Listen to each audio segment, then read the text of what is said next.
luar biasa.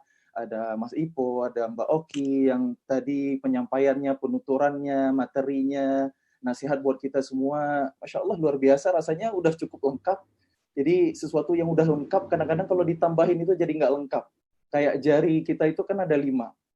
Kalau 6 justru nggak lengkap gitu ya. Jadi izin saya menambahkan sedikit aja ya, Mas Ipo sama Mbak Oki. Kalau tadi mungkin Mas Ipo udah ngasih prolog, udah ngasih intro, Mbak Oki udah Masya Allah, udah menyampaikan sirah nabawiyah, bagaimana perjalanan hidup Rasulullah SAW sebagai pedagang, sebagai pengusaha, membangun reputasi, dan seluruh perjalanan kehidupan Nabi yang dilalui setiap episode kehidupan Nabi itu bagaimana menjadi pelajaran pendidikan dari Allah Subhanahu wa taala selama 40 tahun sebelum Allah beri tugas kenabian dan kerasulan selama 23 tahun. Lebih lama Allah mendidik nabinya 40 tahun dibandingkan Allah beri tugas yang mulia yaitu 23 tahun.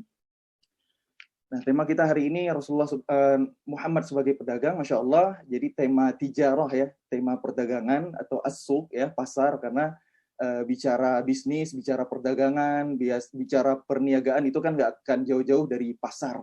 Cuma mungkin kalau pasar sebelumnya di zaman Rasul pasar itu fisik, kalau di zaman kita yang udah digital, pasarnya udah online. Kita aja ketemu di pagi hari ini secara online ya. Masya Allah, tabarakallah. Nah, memang dalam sebuah hadis Rasulullah SAW menyampaikan ya bahwa masjid adalah tempat yang paling baik di muka bumi. Al-masjid ya, khairu biqa'il ard.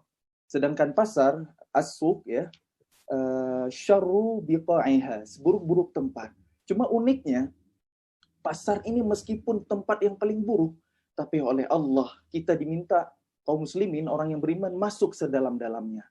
Tentu bukan sekedar asal-asalan masuk, tapi harus punya persiapan, harus punya bekal, harus punya ilmu yang cukup, yang mumpuni. Sebagaimana Umar bin Khattab radhiyallahu anhu ketika menjadi khalifah pernah berkata, la yabi' fi suqina illa man faqih.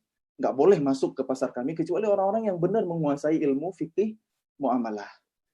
Kalau enggak, kenapa? Gitu kata Umar, wa illa akala riba radiya wa aba. Kalau enggak, pasti bakalan makan riba ya, makan syubhat haram dan sebagainya, baik dalam keadaan rela ataupun terpaksa.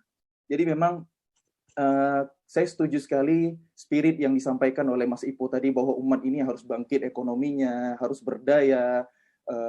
Para dai dengan kekuatan ekonomi insya Allah bisa menghadirkan kekuatan umat, bermanfaat untuk agama Allah, itu betul sekali.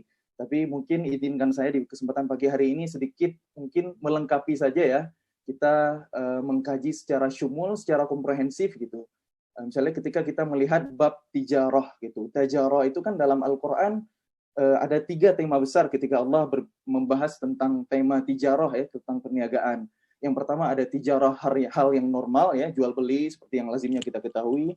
Yang kedua ada tijarah yang merugi, yaitu yang dilakukan oleh orang-orang munafik, yaitu mereka menukar petunjuk ya, hidayah dengan kesesatan. Dan yang ketiga tijarah yang menguntungkan.